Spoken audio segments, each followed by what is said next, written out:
Hola a todos, buenos días, bienvenidos a esta nueva sesión de SCOMeetings. En el día de hoy tenemos la charla de TEP desde el Servicio de Urgencias, el abordaje diagnóstico y terapéutico. Les habla Juan Andrés Lozano Arce, yo soy el oficial local de Educación Médica de ACEMUC y esta charla está organizada por el Comité Permanente de Educación Médica.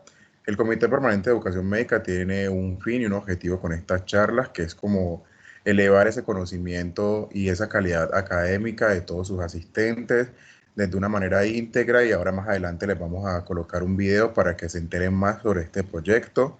En el día de hoy la charla va a estar dada por la doctora Cindy Juliet Zuluaga Ramírez, que ella es médica general de la Universidad Pontificia Bolivariana, especialista en medicina de urgencias de la Universidad del CES, docente de urgencias de la Universidad Cooperativa de Colombia, sede Medellín.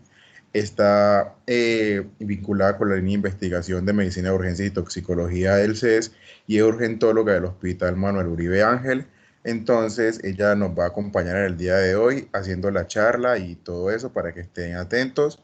Y ya les vamos a colocar el video. Mariana, por favor.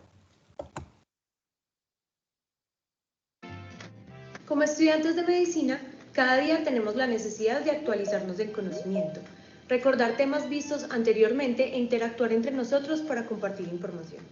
La Asociación Científica de Estudiantes de Medicina de la Universidad Cooperativa de Colombia cuenta con el Comité Permanente en Educación Médica, encargado de promover el desarrollo de actividades académicas en el ámbito médico, cuya finalidad sea mejorar o elevar el nivel académico de los estudiantes, complementar su currículum e impulsar el desarrollo de sus capacidades. Es aquí, en el Comité Permanente de Educación Médica, donde nace SCOMeetings, un proyecto que pretende la mejora de la calidad educativa de los estudiantes de medicina. Consiste en realizar de manera regular ponencias, seminarios y exposiciones a toda la comunidad estudiantil y a personas que estén interesadas, ya sea en adquirir, afianzar o reforzar conocimientos de diferentes temas de interés médico. Es así como se le da el nombre de SCOMeetings, reuniones SCOME, que es nuestro comité, porque la idea es que sea una reunión que permita la participación e interacción de los asistentes y no una charla unilateral de parte del ponente, como ocurre con frecuencia en la modalidad virtual. Con el apoyo de profesores, especialistas e incluso la misma comunidad estudiantil abordaremos temas tanto de ciencias médicas básicas como clínicas para que sea útil para estudiantes de todos los semestres. Sirve como abrebocas para aquellos que están apenas comenzando con la carrera y es una gran opción de repaso para los que están en semestres avanzados. ¿Y a quién va dirigido? A todos. Entonces, ¿qué buscan las SCOMeetings? Las SCOMeetings buscan que cada uno de sus participantes puedan expresar de manera libre sus conocimientos sobre los diferentes temas que se vayan a tratar, para que así puedan establecer un pensamiento crítico en un espacio completamente seguro y un espacio que sea ético, para que así puedan abrir e impulsar su conocimiento.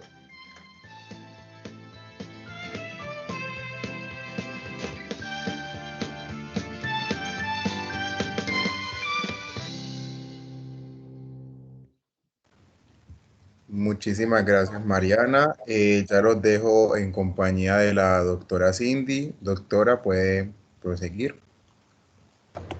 Muy buenos días para todos. De antemano, muchas gracias por la asistencia. Sé que es una hora difícil, pero déjenme, ya empiezo a compartir la pantalla. Me cuentan, porfa, si ya está compartiendo la pantalla, porfa. Sí, doctora. Perfecto. Bueno, muchachos, como ya Juan les comentó, hoy vamos a hablar de tromboembolismo pulmonar. Vamos a hacer un enfoque más como a grandes rasgos desde el servicio de urgencias. Lo más importante es empezar con algo que nos ponga en perspectiva y nos abra un poco la mente a por qué este tema es tan importante y por qué debemos abordarlo y por qué debemos seguir y seguir y seguir enfatizando en el manejo del mismo. Primero, en cuanto al costo, puede tener un costo anual de 8.5 billones de euros para toda la Unión Europea. Tiene una prevalencia de 39 a 115 por 100.000 habitantes. Y en cuanto a la mortalidad, para el 2018 causó 100.000 muertes y el 70% de ellas ocurrían en las primeras horas. En cuanto al TEP, que nos describen en algunas partes de la literatura un poco más antigua como masivo, ya ahora en los últimos años refiriéndonos a él como un TEP de alto riesgo, representa del 4.5 al 10% de todos los casos de TEP, llevando a una morbimortalidad mayor del 50% para estos casos. Entonces, ¿por qué será importante que nosotros abordemos estos temas? ¿Cuál es el impacto que podemos tener?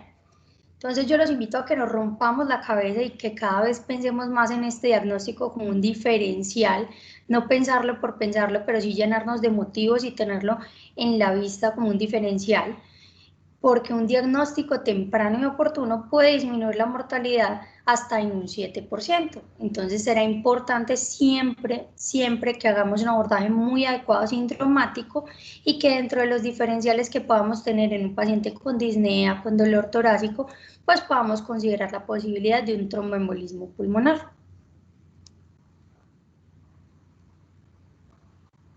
Esta gráfica aparece por primera vez más o menos en el 2000. Me parece muy importante porque nos va a hablar de la relación que hay de la mortalidad y de la severidad que va a tener la presentación del tromboembolismo pulmonar. Cuando hablamos de severidad, acá nos muestran algo muy importante, y es que vemos que la severidad está dada por el tamaño del émbolo y por el estado cardiopulmonar del paciente.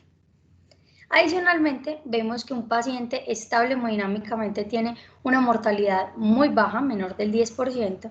Sin embargo, cuando empezamos a tener disfunción del ventrículo derecho, que sería como esta zona gris que vemos aquí, manifestaciones como el síncope o encontrar un émbolo en tránsito, antes de que el paciente presente shock, va a aumentar de manera significativa la mortalidad. Encontramos una mortalidad en el paciente que está en shock del 30%, en escenario de arresto cardíaco del 70% y en muerte súbita de un 100%.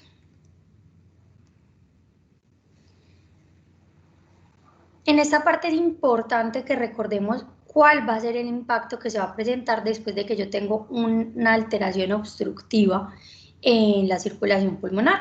Encontramos que hay liberación de agentes vasoconstrictores y la alteración de este flujo o la obstrucción de este flujo mecánico van a llevar a un aumento de la resistencia vascular pulmonar, a un aumento de la presión arterial pulmonar, nos lleva a un aumento de la poscarga del ventrículo derecho. Esto consecuentemente va a llevar a una dilatación de este ventrículo, alterando la interdependencia ventricular.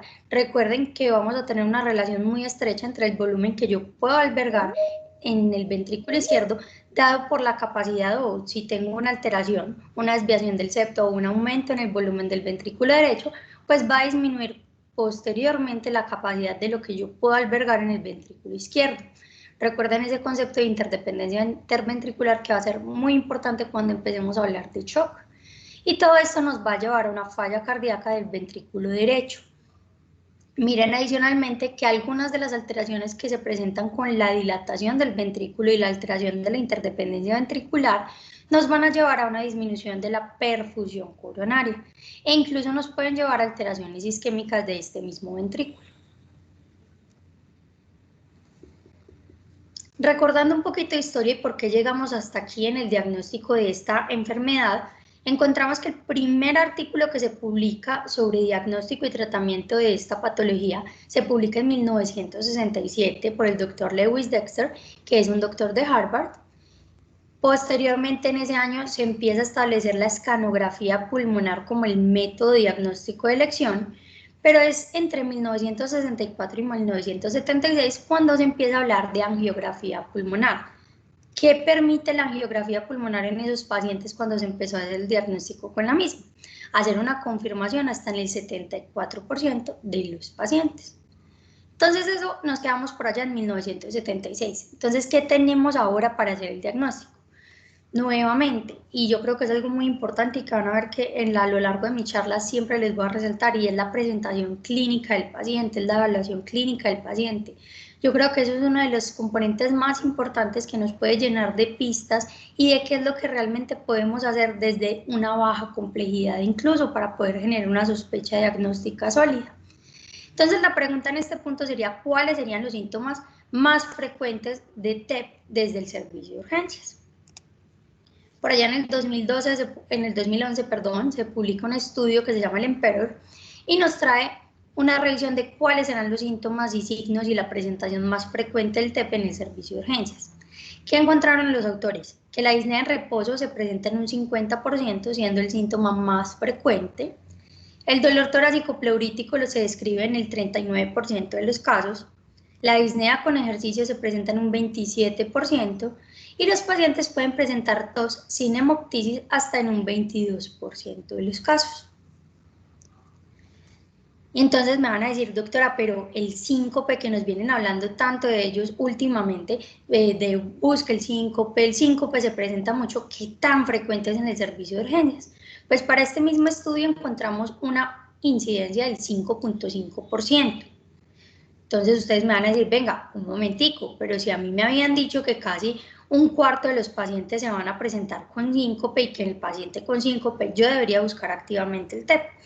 Entonces vamos a ver de dónde sale eso. Nos hablaban por allá en el 2016, que es donde surge esta preocupación de que el síncope debería ser algo que debemos indagar e investigar activamente en la búsqueda de TEP. Es porque en un estudio del 2016, el PESIT nos reporta una prevalencia de síncope en los pacientes con TEP de un 17%. Y de hecho fue una de las prevalencias más altas que encontramos en la literatura, y es ahí donde surge la preocupación de, venga, un paciente con síncope, deberíamos tener en la mente el diagnóstico de TEP con estos pacientes. Sin embargo, para los últimos 5 o 4 años, encontramos otras publicaciones que empiezan a decir, venga, nos llama mucho la atención que la prevalencia de TEP en este estudio italiano sea tan alta. Vamos a buscar nuevamente cuál es la prevalencia de síncope en los pacientes que presentan TEP. Encontramos que en el 2018, para este estudio publicado en JAMA, nos reportan una prevalencia del 0.06%. Y para el 2018, un estudio del JAC, del 2019, perdón, un estudio del JAC, nos reporta una prevalencia del 1.3%.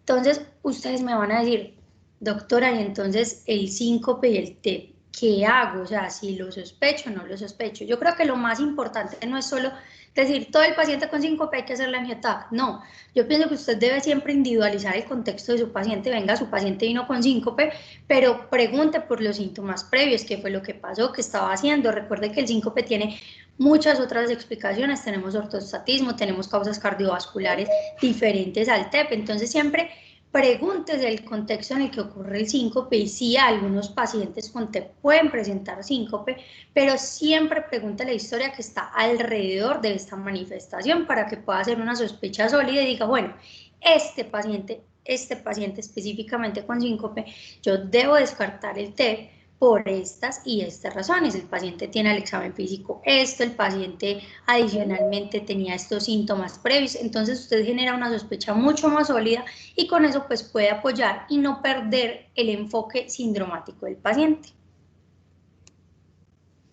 Ya hablamos de los síntomas, pero entonces cuando ustedes hacen el examen físico, ¿qué es lo que más van a encontrar en el servicio de urgencias?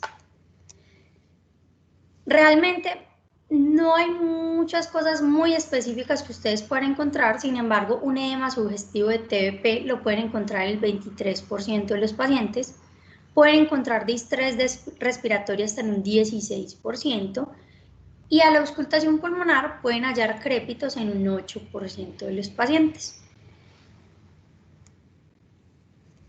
Entonces ya tenemos una parte de cómo vamos a configurar una sospecha clínica a partir de la enfermedad actual, la historia clínica del paciente. Siempre recuerden indagar por antecedentes de trombofilias, antecedentes familiares de coagulopatía.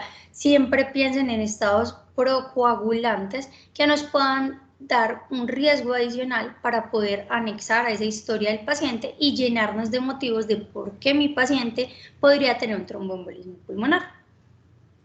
Pero entonces, ustedes configuran una sospecha diagnóstica. ¿Cómo hacemos para llenarnos de criterios y hacerlo de una manera objetiva para tener una sospecha sólida? Yo creo que voy a repetir mucho esa palabra, pero yo creo que lo más importante es que siempre pensemos que nuestras sospechas diagnósticas deben estar acompañadas de la mayor evidencia disponible, de los scores si los tienen, para que ustedes puedan hacer un enfoque muy adecuado a estos pacientes y puedan tener un soporte adicional a ello. Entonces, lo primero que debemos hacer cuando tenemos una sospecha diagnóstica con este paciente es establecer una probabilidad. La probabilidad la podemos establecer a partir de una serie de scores.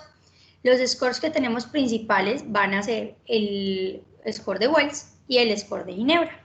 En esta charla nos vamos a enfocar en el score de Wells para darle una continuidad y empezar a hablar de qué decisiones vamos a tomar con cada uno de los puntajes.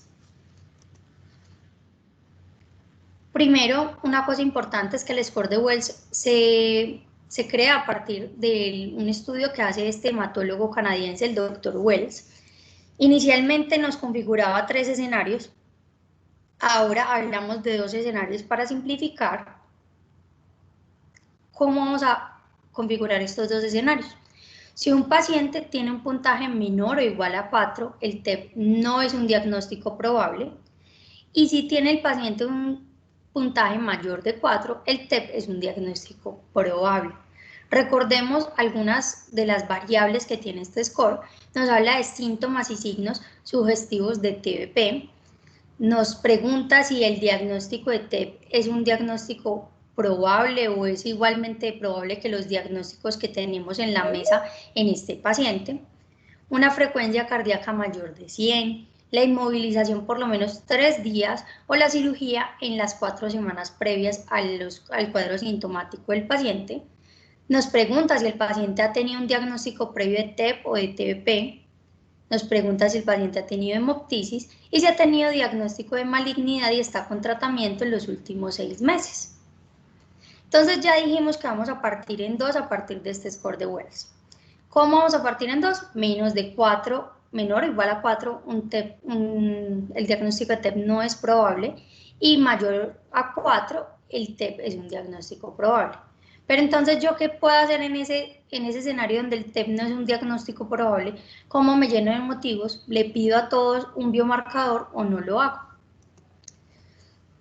Entonces, ¿qué vamos a hacer con este paciente? Yo pienso que en esto siempre nos tenemos que llenar de motivos, y hay una regla que nos vienen mencionando desde las últimas guías de TEP que nos puede ayudar a ver qué decisión vamos a tomar siguiente, si nos vamos por otra sospecha diagnóstica o por el contrario continuamos encarrilados en esta sospecha diagnóstica de TEP y seguimos con el paso de solicitar un biomarcador. Esta regla es la regla PERC y me parece algo muy interesante, y es que el Dr. Klein, que fue el que la diseña, nos va a hablar de que él creó esta regla para crear como un respaldo objetivo durante la situación de que no consideramos el TEP como un diagnóstico activo diferencial. En este escenario vamos a utilizar el PERC para llenarnos de motivos. Si el PERC es de 0, nosotros podemos excluir el TEP como el diagnóstico en nuestro paciente, y menos del 2% de los pacientes que tienen 0 puntos en el PERC y que tenían un TEP no probable por score de Wells van a presentar TEP en el seguimiento posterior. Pero entonces, ¿qué variables va a tener esta regla? Tenemos una edad mayor o igual a 50 años, tenemos una frecuencia cardíaca mayor o igual a 100, una saturación de oxígeno menor al 95% al aire ambiente, un edema unilateral de extremidades, hemoptisis, un trauma reciente o una cirugía reciente, y nos habla de reciente un tope menor o igual a 4 semanas, que el paciente haya tenido un TBP previo o un TEP previo, y el uso de hormonas anticonceptivas en las mujeres.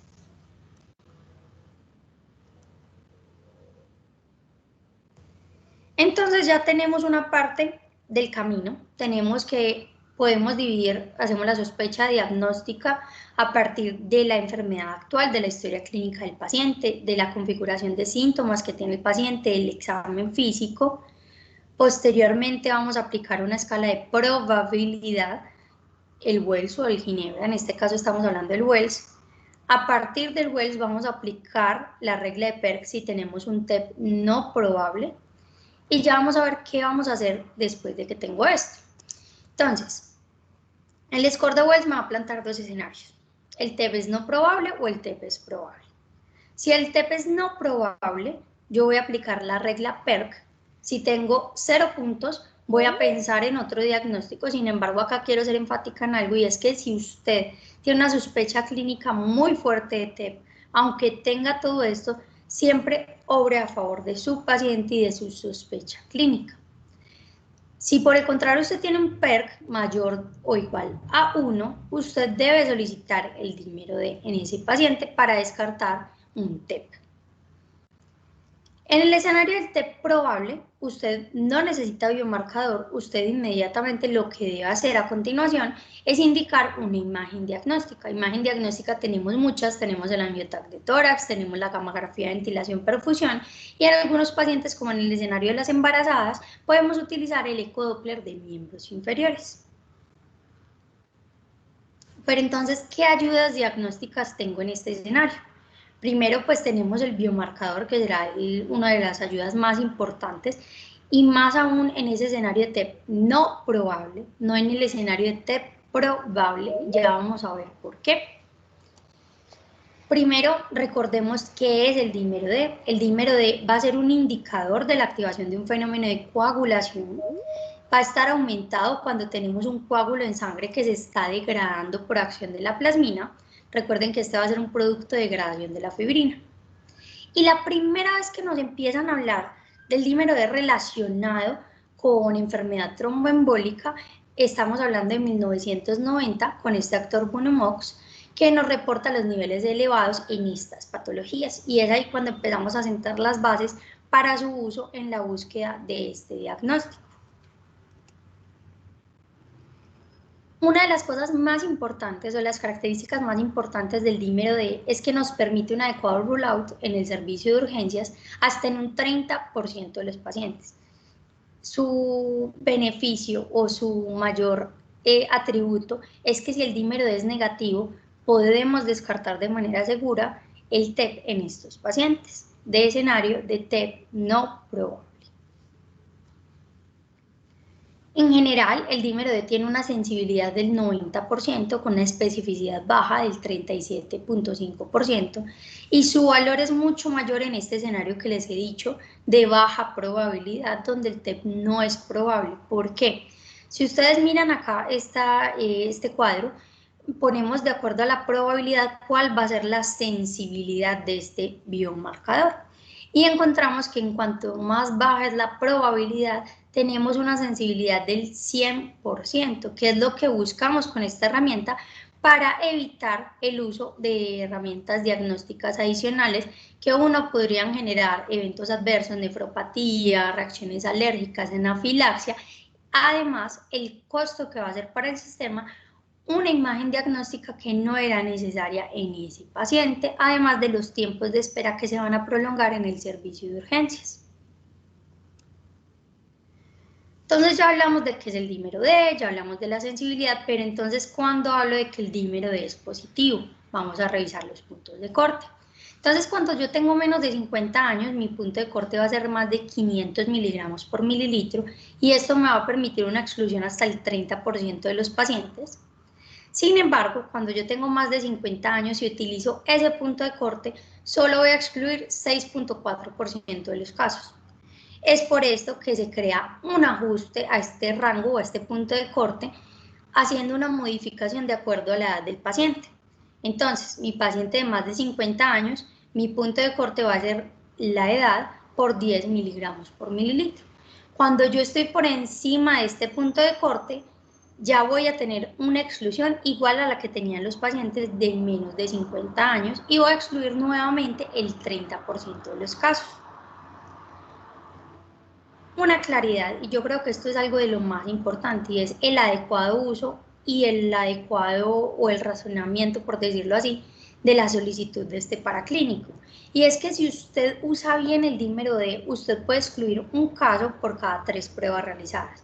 Sin embargo, si usted la usa sin tener una sospecha diagnóstica clara, la usa en el escenario inadecuado y empieza a hacer una formulación o una indicación de este estudio en todos los pacientes, usted realmente va a perder ese poder que tiene de excluirlos. Miren que un caso por cada 3 pruebas es algo importante. Usted podría, si no hace una buena decisión y una buena elección, podría excluir solo un caso cada 10 pruebas usadas. Recuerde nuevamente, tiempos de espera en el servicio de urgencias. Recuerde nuevamente, costos para el sistema de salud. Otra ayuda diagnóstica que vamos a tener de manera más amplia será el electrocardiograma. Algo importante es que tenemos una sensibilidad del 23%, no es una sensibilidad alta, pero en ciertos hallazgos me va a dar una especificidad y me va a ayudar a sustentar mi sospecha diagnóstica con una especificidad del 97%. Entonces vamos a hablar de estos hallazgos. ¿Cuáles serán los hallazgos más frecuentes electrocardiográficos en estos pacientes? Entonces quiero empezar con esto, y es que siempre nos han descrito desde que estamos muy pequeños y desde que estamos en las ciencias más básicas, que uno de los hallazgos más importantes era el S1Q33. Sin embargo, pongamos un stop ahí. ¿Y qué pasa? Este no es el hallazgo más frecuente en los pacientes con TEP, no es el hallazgo más frecuente. Sin embargo, si ustedes lo encuentran, tiene una especificidad muy alta para hablar de que ese paciente pueda tener un TEP. Tiene una sensibilidad del 3.7%, miren que es muy baja. Sin embargo, los estudios reportan una especificidad entre el 97 y el 99%. Es decir, si usted no lo encuentra, no diga, ah, no, este paciente no tiene TEP porque no tiene S en D1, ni Qs ni Ts en D3. No, piense que hay otros hallazgos mucho más sensibles, pero si lo encuentra, active o respalde su sospecha diagnóstica. Entonces, ¿cuáles serían los hallazgos que sí son más frecuentes? Entonces, tenemos dos hallazgos, serán la taquicardia sinusal y las ondas T invertidas en precordiales. Entonces ustedes me van a decir, pero bueno, ¿y cuál de los dos es el más frecuente?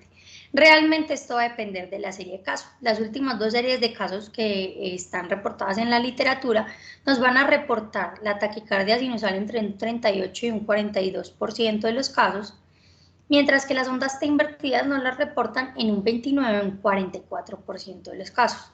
Una de las series reporta como más frecuente la taquicardia sinusal, mientras que la otra va a reportar como hallazgo más frecuente las ondas T invertidas en precordiales.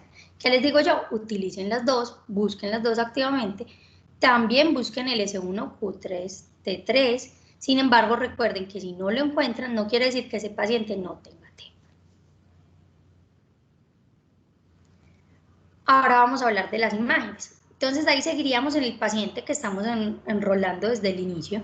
Tenemos un cuadro sintomático, unos signos clínicos, una historia y una enfermedad actual que nos hacen pensar en TEP. Aplicamos el score de Wells, tenemos un TEP no probable, aplicamos el PERC. Si el PERC nos da mayor o igual a un punto, le solicitamos dímero D. Si el dímero D está por encima del punto de corte, necesitamos una imagen. En el escenario contrario, tendríamos desde el score de Wells un TEP probable y solicitaríamos la imagen para la certeza diagnóstica.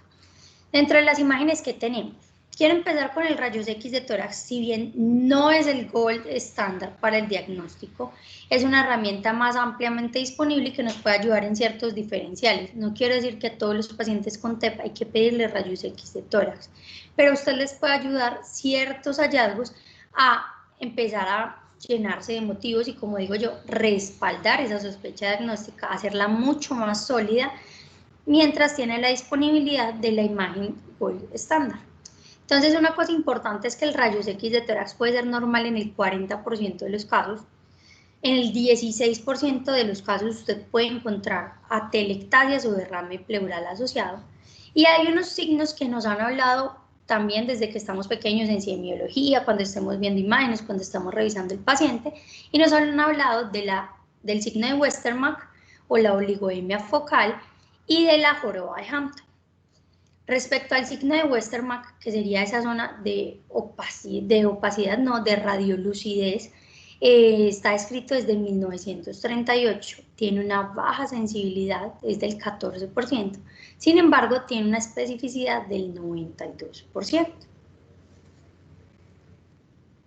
En cuanto a la joroba de Hampton, está escrito desde 1940, esta sí es una opacidad pleural que puede indicar hemorragia y necrosis.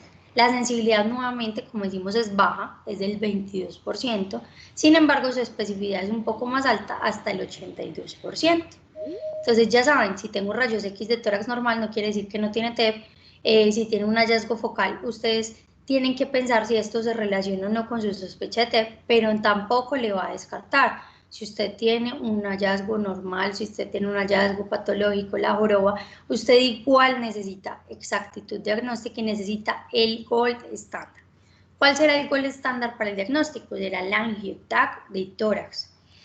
Uno de sus valores, y yo creo que uno de sus agregados, sería también que nos provee diagnósticos diferenciales, porque podemos revisar parenquima pulmonar y podemos buscar otras causas si bien el paciente consultó por dolor torácico o por disnea. La sensibilidad de esta imagen es del 83%, con una especificidad hasta el 96%. Adicionalmente, en algunos escenarios podemos revisar el componente cardíaco y hacer una relación entre el ventrículo derecho e izquierdo, y si este es mayor a 0.9 a 1, nos relaciona con desenlace adverso hospitalario, es decir, que nos da adicionalmente un valor pronóstico. Entonces, ¿cómo vamos a ver el TEP en el angio-TAC? Entonces, les traigo estas imágenes que me parecen muy interesantes, que nos muestran, dependiendo de cuál es el corte que voy a tener, cómo podría ver yo ese defecto de llenado que me haga sospechar un TEP. Entonces, acá tenemos el componente pulmonar vascular, que va a estar teñido por el medio de contraste. Las zonas que se ven, para hablarlo en esta charla y que nos quede como más claro, más oscuras, se ven opacas, serán el defecto de llenado que nos hará pensar en TEP. Entonces, si yo tengo este corte, cuando hago la imagen, yo lo que voy a ver es el medio de contraste y voy a ver opaco, oscuro, el defecto de llenado por el trombo, que de una manera esquemática lo podrían ver así, siendo este el trombo y siendo esta la luz del vaso que está pintada o teñida por el medio de contraste. Sin embargo, no todos los TEP los vamos a ver así. Miren también que dependiendo del corte que vamos a tener, podemos ver el trombo de manera central. Acá nuevamente, esta sería la imagen tomográfica, esta sería la imagen esquemática. Entonces acá vemos en blanco o teñido del medio de contraste el vaso pulmonar, y en el centro vemos un defecto de llenado, o vemos oscuro o vemos negro el trombo en el paciente. Esquemáticamente sería esto en el centro del trombo. Sin embargo, yo puedo coger el corte de la imagen que me muestre el vaso de esta forma y que yo vea el coágulo de esta manera. Si lo vemos en la imagen, sería este el hallazgo compatible con esta representación esquemática. Nuevamente, el medio de contraste tiñendo el vaso pulmonar, y aquí vemos el defecto de llenado, y es porque lo estoy cogiendo en una vista distinta, lo estoy captando en una vista distinta, y por eso es tan importante que lo veamos de estas tres maneras diferentes, para que cuando ustedes tengan una imagen, mientras están esperando la lectura del radiólogo, por ejemplo, ustedes puedan ver más o menos, y los invito a que hagan eso, se reten siempre a ver la imagen diagnóstica para que puedan empezar a agudizar el ojo para poder hacer detección de estos casos, incluso cuando están en compañía de un radiólogo, para que les pueda ayudar en toda la formación que ustedes van a tener. Esta es una imagen de un caso que tuve en la última semana, de un paciente de 53 años, se presenta en contexto de síncope y de saturación profunda en el servicio de urgencias en inminencia de falla ventilatoria, saturación al aire ambiente del 65%, pletórico con cianosis periférica. El paciente en ese momento no nos podía responder por síntomas. Sin embargo, una ecografía de la cabecera del paciente nos mostró que había crecimiento de cavidades derechas y nos hizo sospechar en un TEP. Cuando el paciente recuperó algo de oxigenación, nos pudo referir que previo al evento tuvo una disnea súbita. Si bien ese no es el hallazgo más frecuente, no es lo que más reportan los pacientes, este paciente sí tuvo una disnea súbita, posteriormente tuvo un síncope y finalmente pues hicimos el diagnóstico del TEP. Entonces nuevamente tenemos el vaso pulmonar teñido por el medio de contraste y este defecto de llenado es un trombo. Este defecto de llenado también es un trombo. Si nos vamos a otros puntos de corte de la imagen, acá también vamos a ver defectos de llenado en la vasculatura pulmonar. Y nuevamente aquí vemos otros cortes de cómo se vería ese defecto de llenado en la vasculatura pulmonar, en este caso de este paciente que les estoy contando. Otra herramienta importante es la ecografía de miembros inferiores, que la podemos utilizar en estos pacientes que tienen contraindicada la realización de angio-TAC. Sin embargo, tenemos también la gammagrafía de ventilación-perfusión. No la traje a colación en este momento porque la disponibilidad no es la mejor para hacer este diagnóstico, entonces yo quiero que nos llenemos de motivos y que nos llenemos y respaldemos toda esta sospecha a partir de cosas que tengamos más disponibles en los servicios. La ecografía de miembros inferiores es una ayuda importante. Podemos encontrar el TBP en un 30 a un 50% de los pacientes que tienen TEP. Y ojo, si su paciente tiene TEP y tiene TBP, esto aumenta un riesgo de muerte temprana a 3 meses en estos pacientes. Tiene una especificidad del 96%, sin embargo, su sensibilidad es del 41%. Nuevamente, ¿cuál es su gol estándar? El angio-TAC. Usted tiene estas otras herramientas para llenarse de motivos, mientras, por ejemplo, su paciente tiene una contraindicación en ese momento para un angio-TAC por una falla renal prerrenal mientras lo optimiza, o si definitivamente no lo puede utilizar en el escenario de las embarazadas, usted podría hacer una ecografía de miembros inferiores o una gammagrafía de ventilación-perfusión. Entonces les mencioné la ecografía a la cabecera del paciente y el motivo más bien por el que lo pongo en esta charla no es para que ustedes a todos los pacientes empiecen a hacerles ecografía y usarlo de una manera indiscriminada porque les va a gastar tiempo, les va a retrasar otras ayudas diagnósticas que tienen. Sin embargo, en un paciente en escenario de arresto cardíaco o en un paciente en el escenario de inestabilidad hemodinámica que ustedes no podrían trasladarlo a una imagen tomográfica, por ejemplo, por el riesgo que implicaría para el paciente. Por ejemplo, en el caso que les describí, el paciente inicialmente tenía hipotensión y fue por esto que se decidió hacer ecografía de la cabecera del paciente. ¿Qué es lo que buscarían en esa imagen o qué va a buscar el especialista cuando hace una ecografía de la cabecera del paciente buscando las cámaras cardíacas? Buscaría un aumento del tamaño del ventrículo derecho. Si lo vemos en esta imagen esquemática, vemos que la relación del ventrículo derecho con el ventrículo izquierdo está aumentada a favor del ventrículo derecho.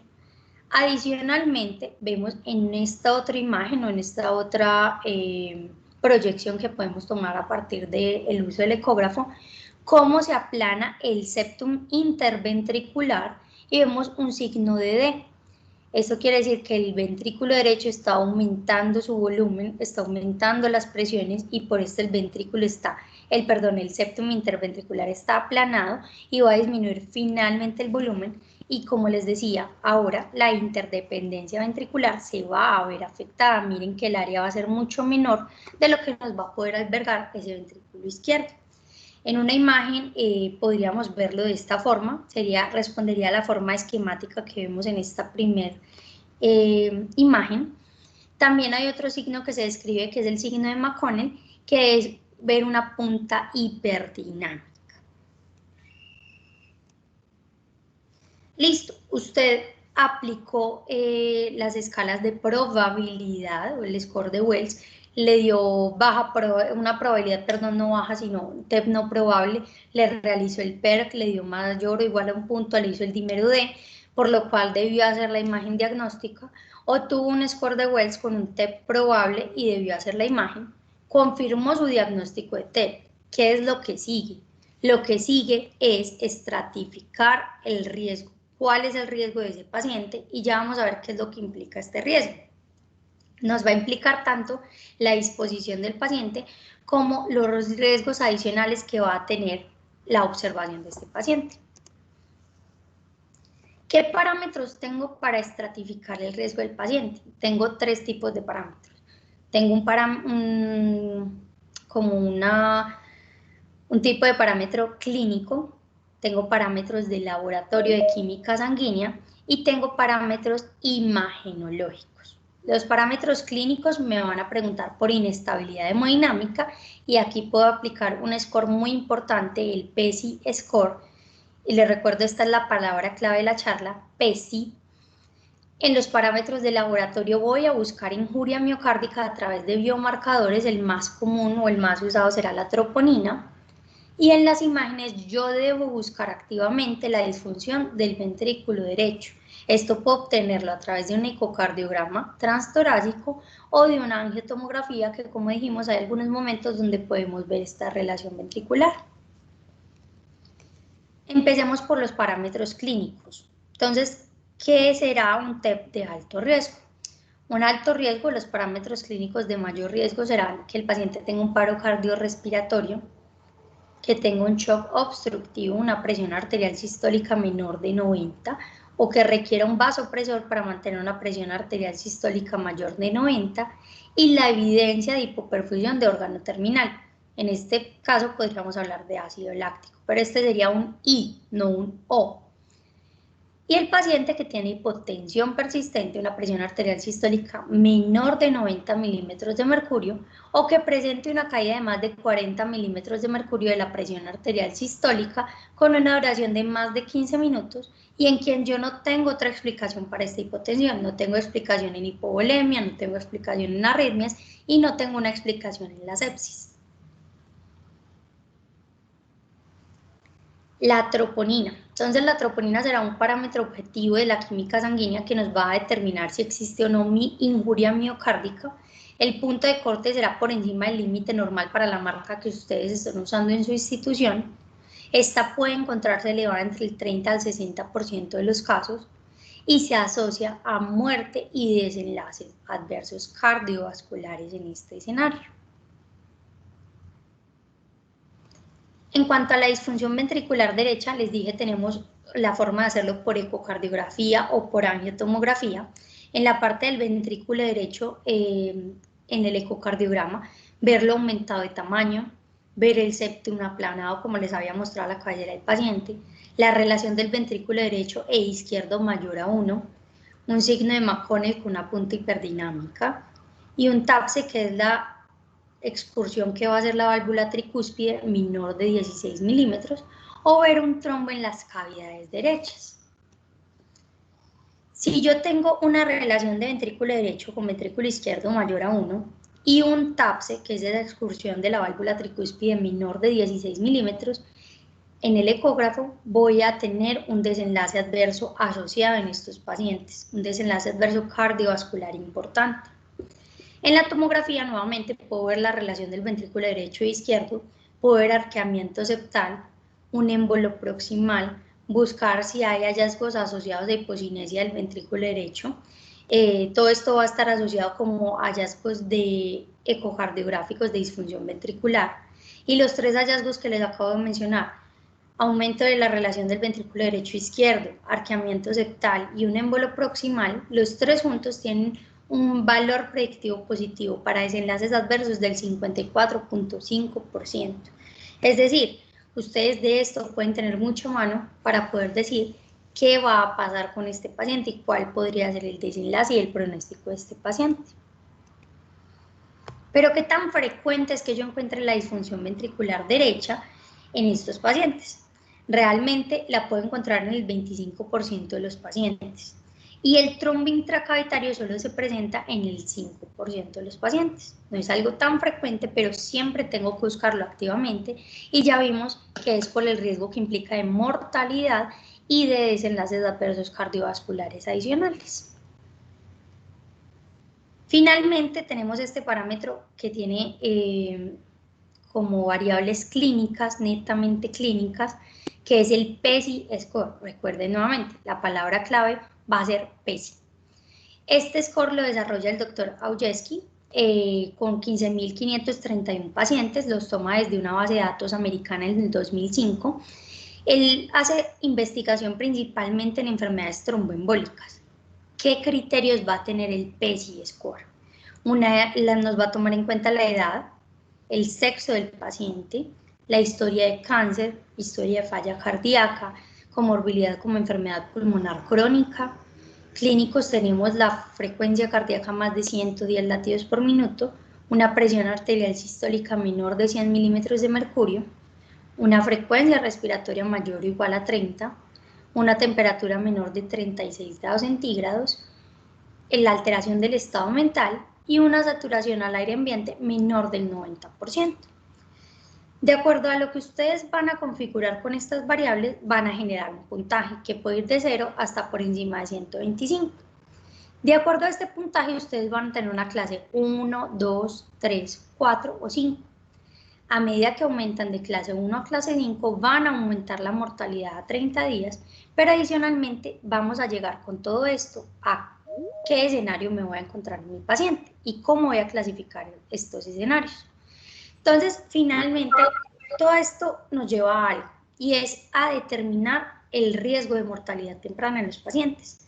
Y nos va a permitir clasificar el TEP en un TEP de alto riesgo, un TEP de riesgo intermedio, o sea, riesgo intermedio alto, riesgo intermedio bajo, o un paciente con un TEP de riesgo bajo. ¿De qué depende que el paciente sea un TEP de riesgo alto, intermedio o bajo? Va a depender de todas estas variables clínicas, va a depender de la clasificación de PESI y va a depender de la disfunción de ventrículo derecho y los biomarcadores cardíacos. Entonces vemos acá que un paciente de bajo riesgo será un paciente que no tiene inestabilidad hemodinámica, que no tiene un PESI mayor de 3, de clase 3, que no tiene disfunción de ventrículo derecho, sea en angiotomografía o sea en el ecocardiograma transtorácico, y no tiene troponina o otro biomarcador cardíaco positivo. Ese sería un paciente con un TEP de riesgo bajo. ¿Qué sería un paciente con un TEP de un riesgo intermedio? Y en este tenemos un TEP de riesgo intermedio alto y de riesgo intermedio bajo. El riesgo intermedio bajo no tiene inestabilidad hemodinámica, tiene un PESI score con una clase mayor a 3, mayor o igual a 3, y tiene alguna de las dos, o tiene disfunción de ventrículo derecho o tiene biomarcadores positivos. Para el riesgo intermedio alto, yo debo tener tanto disfunción de ventrículo derecho por imagen como el biomarcador positivo. Eso es lo que lo hace un riesgo intermedio alto. Para el riesgo alto, tenemos que tener inestabilidad hemodinámica, un PESI score mayor o igual a clase 3, disfunción de ventrículo derecho evidenciada por imágenes y un biomarcador positivo. Entonces ustedes me van a decir, pero estos escenarios, ¿cuáles son los más frecuentes? Realmente el escenario más frecuente es que tengamos un TEP de bajo riesgo, tiene estabilidad hemodinámica, no tiene signos de disfunción ventricular derecha, esto se presenta en el 47 al 50% de los casos. El paciente con disfunción de ventrículo derecho que tiene estabilidad hemodinámica se presenta en un 31% de los casos. El paciente que tiene hipotensión pero no tiene otros signos de shock se presenta en 9% de los casos. Y el paciente que tiene shock clínico, que tiene signos de shock y que tiene hipotensión o que está en arresto cardíaco se presenta solo en el 13% de los casos. Entonces ustedes me van a decir, pero yo para qué hago todo este camino y establezco el riesgo, estratifico el riesgo de estos pacientes con TEP, ¿qué puedo hacer con esta información? Y realmente es que yo puedo hacer algo muy importante con esta información y es definir la disposición y el tratamiento del paciente. Por ejemplo, yo tengo un TEP de alto riesgo, tiene inestabilidad hemodinámica, tiene los criterios que hablamos de presión arterial sistólica, tiene arresto cardíaco, tiene un PESI mayor a una clase mayor o igual a 3, tiene disfunción de ventrículo derecho, tiene troponinas elevadas. Ese paciente requiere un tratamiento de reperfusión, requiere una estancia en unidad de alta dependencia y requiere un soporte hemodinámico. Si mi paciente no es alto riesgo, entonces yo tengo varias posibilidades. Entonces, si mi paciente tiene un riesgo intermedio alto, yo puedo considerar el manejo o la vigilancia en una unidad de cuidados especiales, requiere anticoagulación. En un paciente intermedio bajo, yo puedo considerar de acuerdo a las comorbilidades, si tiene ausencia de comorbilidades importantes, si no tiene pues como un soporte adicional, el paciente puede estar en una sala de hospitalización general con anticoagulación. Y un paciente de bajo riesgo yo debo tomar otras dos precisiones adicionales, y es si el paciente tiene otra razón para estar hospitalizado, si el paciente tiene un soporte social adecuado y si tiene fácil acceso a la atención médica. Si no tiene ninguna de estas, no tiene otra razón para estar hospitalizado, tiene buen soporte social, tiene fácil acceso a los servicios de atención médica, yo puedo pensar incluso en una alta temprana en este paciente con anticoagulación ambulatoria y seguimiento. Pero si alguno de estos está presente, tiene otra razón para estar hospitalizado, no tiene buen soporte social, no tiene fácil acceso a la atención en salud, pues yo puedo considerar en hospitalizar a este paciente. Entonces llegamos al punto, uno de los puntos como más álgicos, que es el tratamiento de estos pacientes. Entonces, hablemos de qué se hablaba del tratamiento antes para estos pacientes con TEP, o qué se les estaba ofreciendo. Por allá en 1908 se ofrecía la embolectomía. En 1960 a principios se empezó a hablar de la ligadura de la vena cava inferior. Para finales de 1960 Barrett y Jordan empiezan a hablar de anticoagulación con heparina. Y es en 1980 cuando empezamos a hablar del uso de anticoagulantes propiamente, iniciando con anticoagulantes intravenosos y continuando con anticoagulantes orales.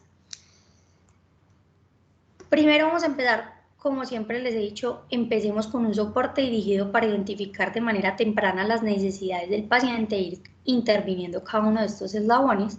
En la parte de la A, verifiquemos si el paciente requiere oxígeno suplementario y nuestro punto de corte será un paciente con saturaciones menores al 90%. En la B, identifiquemos si el paciente tiene riesgo de pérdida de vía aérea o tiene una falla ventilatoria inminente. Con esto definamos si requiere asegurar la vía aérea. Y en la C, identifiquemos si hay hipoperfusión, si el paciente tiene arritmias o tiene inestabilidad hemodinámica que requieran un soporte adicional, sea un soporte vasopresor o sea un soporte antiarrítmico o incluso una cardioversión. Recuerden en cuanto a la hipoperfusión, las ventanas de hipoperfusión de Van Sant, y siempre se las voy a recordar porque me parece un componente clínico que tenemos fácilmente a la mano para poder detectar hipoperfusión, más allá de tener un ácido láctico, de tener hipotensión franca o incluso índices de shock. Recuerden las ventanas de hipoperfusión de Van Sant, tenemos la alteración del sensorio, tenemos la alteración en la función renal dada por el gasto urinario, y la tercera tenemos la alteración en el llenado capilar de los pacientes. Una vez usted hizo el soporte vital dirigido, ya hizo un abordaje a partir de la probabilidad, después de la probabilidad eligió cuál era la ayuda diagnóstica que necesitaba un biomarcador como el dímero D o necesitaba entrar a la imagen, confirmó el diagnóstico, hizo la estratificación de la severidad de acuerdo a los parámetros que tenemos, calculó el PESI score del paciente, estableció cuál es el riesgo de su paciente, si es intermedio, si es bajo, si es alto. Usted debe iniciar la anticoagulación en estos pacientes. Los anticoagulantes de elección serán las heparinas de bajo peso molecular de fondaparinux, en quienes debemos utilizar heparina no fraccionada de acuerdo a alteraciones como obesidad severa o tasa de filtración glomerular menor de 30. Sin embargo, hay otras consideraciones especiales que les voy a tener acá como situaciones a tener en cuenta. Si mi paciente está con trombolisis sistémica, yo debería anticoagularlo con heparina no fraccionada. En insuficiencia renal con tasa de filtración glomerular menor de 30, debo considerar la heparina no fraccionada. Por encima de 30 puedo utilizar las de bajo peso molecular. Si mi paciente tiene un cáncer activo o es una paciente en embarazo, debo utilizar heparinas de bajo peso molecular. Si tiene trombocitopenia por debajo de 25.000 plaquetas, debo considerar el uso de fondaparinux. Y si tiene obesidad severa, debo considerar el uso de heparina no fraccionada. Ahora les recuerdo más o menos cuáles van a ser las dosis de anticoagulantes. En un caso, el fondaparinux va a depender del peso del paciente. Si tiene menos de 50 kilos de peso, vamos a indicar 5 miligramos cada 24 horas. Si pesa entre 50 a 100 kilos, vamos a indicar 7.5 miligramos cada 24 horas. Y si tiene un peso mayor a 100 kilogramos, vamos a indicar 10 miligramos cada 24 horas. Para la heparina no fraccionada, se habla de un bolo de 80 unidades por kilo, un máximo de 5.000 unidades, continuando con una infusión de 18 unidades kilo hora con un máximo de 1.000 unidades hora. Importante, cuando tenemos infusión de heparinas, tenemos que hacer seguimiento con TPT cada 6 horas y de acuerdo al valor que tenemos de TPT vamos a ajustar si aumentamos o disminuimos o incluso suspendemos la infusión, y debemos estar atentos a cualquier señal de sangrado activo que deba hacernos tomar otra decisión respecto a la anticoagulación. En cuanto a la enoxaparina, recordemos 1 miligramo kilo cada 12 horas. En pacientes mayores de 75 años, 0.75 miligramos kilo cada 12 horas. Y en el uso de alteparina, la dosis será 100 unidades por kilo cada 12 horas.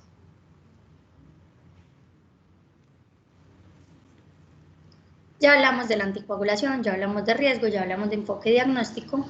Ahora hablemos de qué pacientes debo hacer una trombolisis sistémica. Entonces, primero mencionar que desde 1993 se habla de la trombolisis sistémica, toma 46 pacientes y habla de que estos pacientes van a tener, con el uso de fibrinolítico, mejoría de la función ventricular y de la perfusión pulmonar en 24 horas. Y es de aquí donde empezamos a utilizar la trombolisis en estos pacientes, trombolisis sistémica. Pero entonces, ¿quiénes son los candidatos a esta intervención? Y la respuesta en las guías nos va a dar los pacientes de alto riesgo. ¿Pero por qué los pacientes de alto riesgo? Y es que usted debe hacer un tamizaje de riesgos, por decirlo así. Usted tiene el riesgo de sangrado mayor con el uso de agente fibrinolítico sistémico versus el riesgo de mortalidad.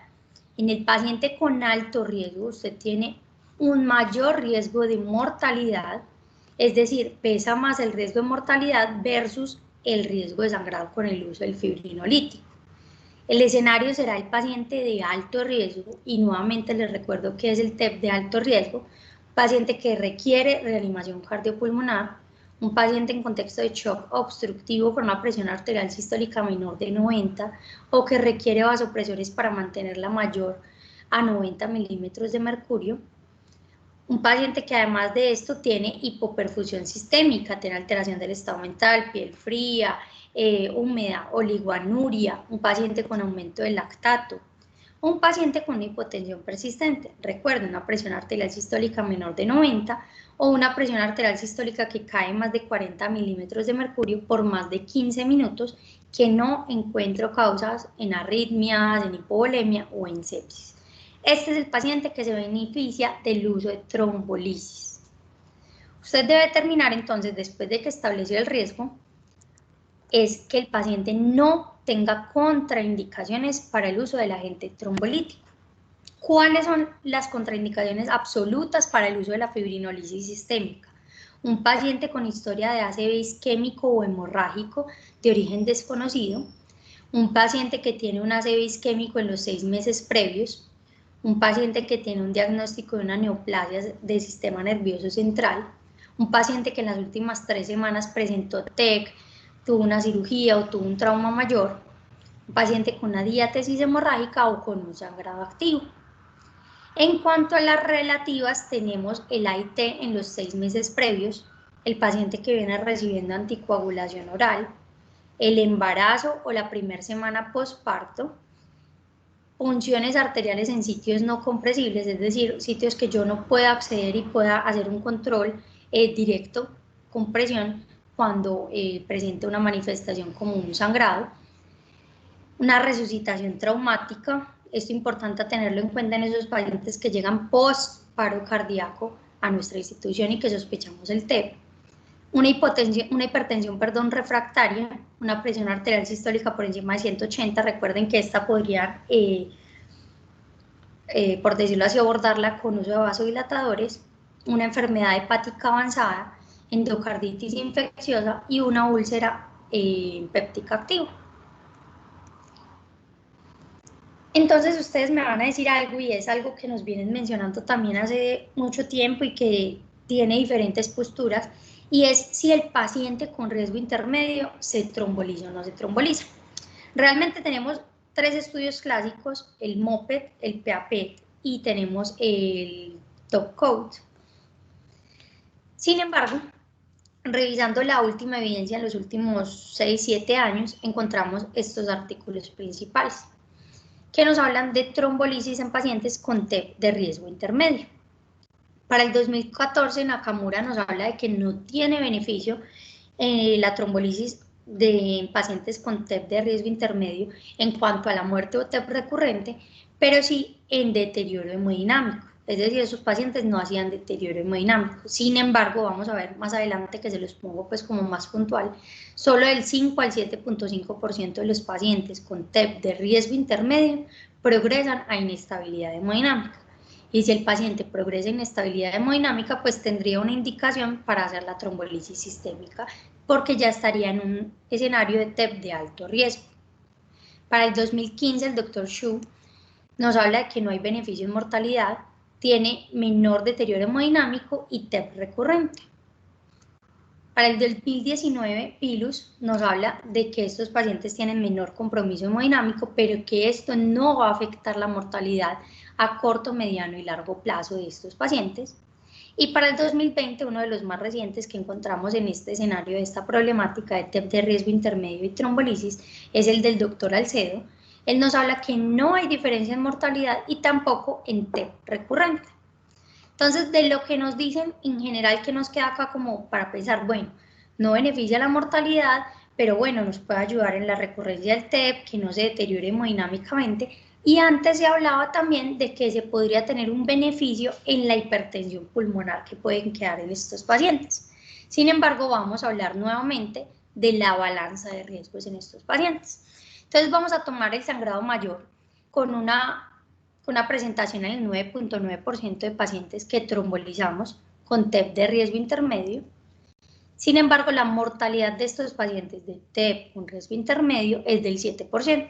Encontramos que tenemos un mayor riesgo de sangrado y es por esto que en cuanto a mortalidad no hay beneficio, tal cual lo vimos en los estudios que estábamos mencionando previamente. Vámonos al riesgo de hipertensión pulmonar crónica. Entonces, nuevamente, sangrado mayor, 9.9%, hipertensión pulmonar crónica solo se presenta en estos pacientes en un 0.79% de los casos. Es decir, hay mayor riesgo de sangrado que de mejorar la hipertensión pulmonar crónica o mayor riesgo de sangrar que de presentar hipertensión pulmonar crónica por un TEP. Ahora vamos a la relación con el TEP recurrente, que algunos nos dicen que sí impacta y otros que no. Riesgo de sangrado, 9.9%. TEP recurrente se presenta solo en el 2.72% de los casos de los pacientes con TEP de riesgo intermedio. Adicionalmente, los pacientes que reciben anticoagulación oral reducen el riesgo en más de un 90%. Entonces, miren que tenemos otras herramientas que vamos a instaurar que tienen menor riesgo de sangrado, que nos pueden ayudar a abordar estas problemáticas que abordan estos autores para el uso de la trombolisis en el paciente con riesgo intermedio.